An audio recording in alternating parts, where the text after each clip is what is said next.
नीम करौली बाबा का नाम सुना है आपने? जिन्होंने इनका नाम नहीं सुना वो ये सुनकर जरूर हैरान होंगे कि नीम करौली बाबा ने दुनिया को बेहतरीन आईफोन देने वाली कंपनी एप्पल के स्टीव जॉब्स और फेसबुक बनाने वाले मार्क जुकरबर्ग को आशीर्वाद दिया था। अब दावा यह है कि नीम करौली बाबा के आशीर्वाद से दोनों की दुनिया बदल गई और इस बात का जिक्र जुकरबर्ग ने खुद पीएम मोदी से किया था।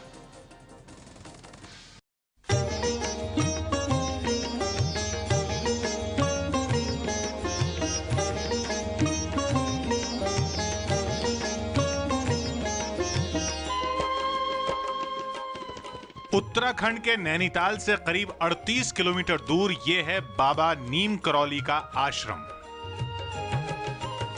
देवभूमि कहा जाने वाला उत्तराखंड मंदिरों और आश्रमों से भरा पड़ा है, लेकिन नीम करौली बाबा का आश्रम कुछ ऐसी कहानियों की वजह से चर्चा में आ गया है जो शायद पहले नहीं सुनी गई थी।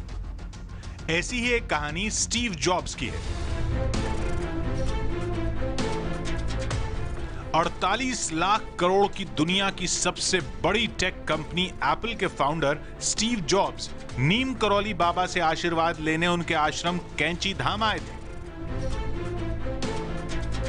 और स्टीव जॉब्स की सलाह पर ही दुनिया को फेसबुक से जोड़ने वाले मार्क जुकरबर्ग ने भी यहां माथा टेका था। मार्क जुकरबर्ग जब अमेरिका से करीब 8,500 किलोमीटर का सफर करके उत्तराखंड के कैंची धाम पहुंचे थे, तब उनकी फेसबुक कंपनी 17,44,000 करोड़ की नहीं थी और जुकरबर्ग संघर्ष के दौर से गुजर रहे थे। यह बात दुनिया के सामने तब आई जब प्रधानमंत्री मोदी फेसबुक के दफ्तर पहुंचे थे और मार्क ने खुद यह बात मोदी को बताई थी।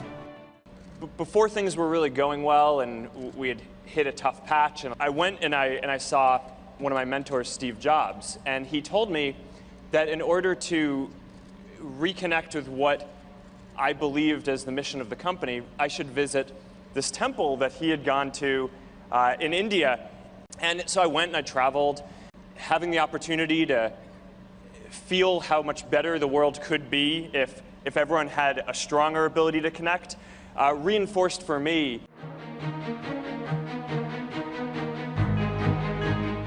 जुकरबर्ग ने अपनी बातचीत में मंदिर का नाम नहीं बताया था, लेकिन ये नैनीताल के पास कैंची धाम का आश्रम था जहां स्टीव के कहने पर जुकरबर्ग पहुंचे थे और इस आश्रम में 2 दिन बिताए थे। स्टीव जॉब्स साल 1974 में इस आश्रम में आए थे। चौंकाने वाली बात यह है कि स्टीव जॉब्स की नीम करौली बाबा से मुलाकात नहीं हो पाई थी क्योंकि 11 सितंबर 1973 को ही उनकी मौत हो गई थी। लेकिन दावा है कि इस आश्रम से लौटने के बाद स्टीव जॉब्स की दुनिया बदल गई थी।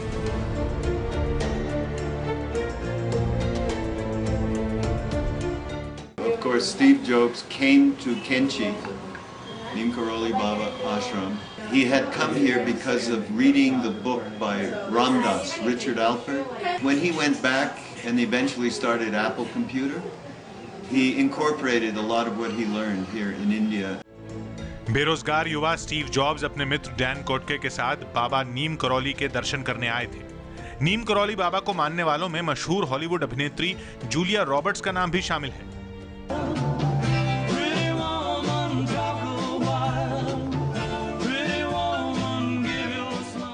जूलिया न तो आश्रम आई और न ही बाबा से मिली, वो तो बस एक फोटो देखकर उनकी भक्त हो गई थी। Well, I practice at a lot of things. Hinduism is something that I'm very intrigued by and very interested in. It came from seeing a picture of a guru called Neem Karoli Baba, and I was so drawn to the picture of this person, and I didn't know who he was or what he was about, but felt a very strong interest. Julia Roberts की तरह ही एक नाम है America के कृष्णा दास का, जो कभी Jeffrey Kaggle हुआ करते थे।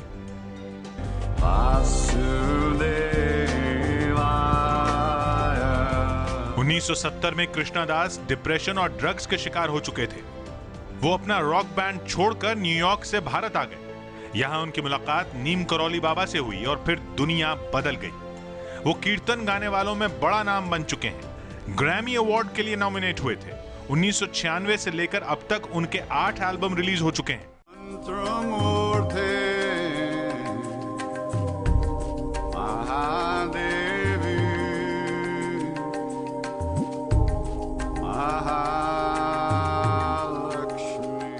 When I heard that he left the body, that was it.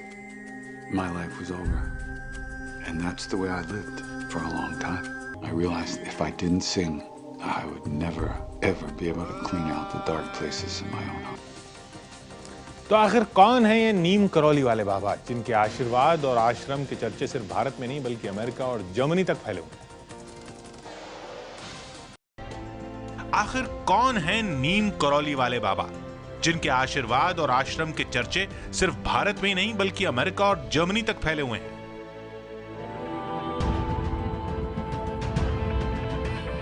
करीब 42 साल पहले नीम करौली बाबा ने दुनिया को अलविदा कह दिया था, लेकिन उनके भक्तों की संख्या में कभी कमी नहीं आई। नीम करौली बाबा को हनुमान जी का अवतार बताया जाता है। उनकी वेबसाइट पर कलर और ब्लैक एंड व्हाइट दोनों मिलाकर करीब 1300 तस्वीरें मौजूद हैं और लगभग हर तस्वीर में नीम करौली बाबा कंबल ओढ़े हुए ही नजर आते हैं। कहा तो यह जाता है कि 17 साल की उम्र में ही बाबा को ज्ञान प्राप्त हो गया था। कंबल के पीछे की कहानी क्या है ये तो नहीं पता, लेकिन भक्त आश्रम में बाबा को भेंट में कंबल ही चढ़ाते थे। नीम करौली बाबा के वीडियो बहुत ज्यादा नहीं है, लेकिन एक ये तस्वीर सामने आई जिसमें वो अपने शिष्य को थपथपाते हुए राम राम का उच्चारण करते हुए आशीर्वाद दे रहे हैं।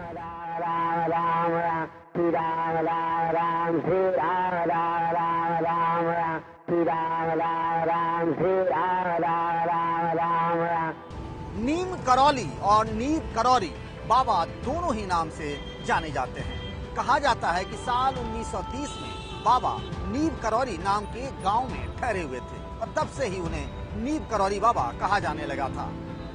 उनके भक्त उन्हें महाराज जी के नाम से भी बुलाते थे।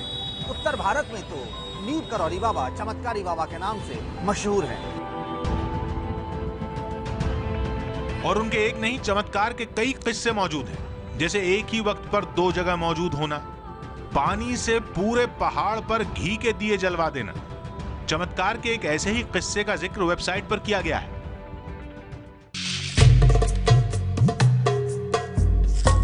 बहुत साल पहले जब नीम करौली बाबा 20-22 साल के थे, वो साधु के भेष में एक ट्रेन में चढ़ गए। तब देश आजाद नहीं हुआ था। उन्होंने कई दिन से खाना नहीं खाया था। जब ट्रेन में टीटीई ने बाबा से टिकट मांगा तो पता चला कि बाबा बिना टिकट के फर्स्ट क्लास कोच में सफर कर रहे हैं। उन्हें ट्रेन से उतार दिया गया।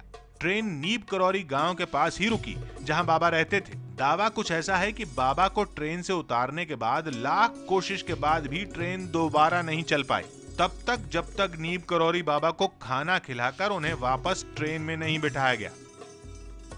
नीम करौली बाबा के चमत्कारों पर miracle of life, the divine reality, Anant Kathamrit जैसी किताबें भी लिखी जा चुकी हैं। नीम करौली बाबा के चमत्कारों की कहानी अमेरिका के बाबा रामदास सुनाते हैं, जो कभी रिचर्ड एल्पर्ट हुआ करते थे। रिचर्ड भारत आए और नीम करौली बाबा से मिले थे और करौली बाबा को अपना गुरु बना लिया। नीम करौली बाबा ने ही रिचर्ड को रामदास नाम दिया, मतलब भगवान राम का सेवक। चौंकाने वाली बात यह है कि पहली मुलाकात में रिचर्ड नीम करौली बाबा के पैर नहीं छूना चाहते थे, लेकिन फिर कुछ ऐसा हुआ कि उनकी सोच भी बदल गई और नाम भी। He said, come, this. Sit down. Then he said, you were out under the stars thinking of your mother last night, which, I mean, a Harvard professor, you know, knowing, having been in cognitive research and stuff like that, no, but nothing made me ready for that. नीम करौरी बाबा बनने से पहले वो लक्ष्मी नारायण शर्मा हुआ करते थे। लक्ष्मी नारायण शर्मा का जन्म UP के फिरोजाबाद जिले के अकबरपुर गांव के एक ब्राह्मण जमींदार घराने में हुआ था। बात 1964 की है, जब वो यूपी के फिरोजाबाद के पास एक गांव नीम करौरी गांव में तपस्या करने पहुंचे थे। यहीं पर उन्होंने कैंची धाम मंदिर की स्थापना की। आज भी हर साल 15 जून यानी स्थापना के अवसर पर मेला आयोजित किया जाता है। मेले में लाखों की संख्या में भक्त पहुंचते हैं। तो मैं थोड़े दिन कई साल पहले हल्द्वानी पोस्टेड था, तो अक्सर आया करता था यहाँ पर। अच्छा। इधर मैं 15 जून को मैं 3 साल से आ रहा हूँ। नैनीताल में कैंची धाम आश्रम के अलावा देश भर में नीम करौली बाबा के करीब 48 मंदिर बनवाए गए। नैनीताल, ऋषिकेश, गुजरात, वृंदावन, लखनऊ, शिमला और दिल्ली में भी बाबा के मंदिर हैं। ये तो हुई देश की बात, अब जरा विदेश के बारे में जान लीजिए। अमेरिका और जर्मनी समेत कई जगह बाबा के मंदिर बनवाए गए हैं। I wanted to learn more about Maharaji, so I came here to the mandir and I've learned so much every day. आज भी नीम करौली बाबा के आश्रम में विदेशी सैलानियों का तांता लगा रहता है। हर साल अमेरिका, फ्रांस और ब्रिटेन जैसे देशों से भक्त यहाँ पहुंचते हैं। और अब इसलिए सुर्खियों में क्योंकि जैसा हमने आपको बताया, फेसबुक के मार्क जुकरबर्ग यहाँ आए थे। उन्होंने प्रधानमंत्री मोदी से इसका जिक्र किया। उससे पहले स्टीव जॉब्स आए थे।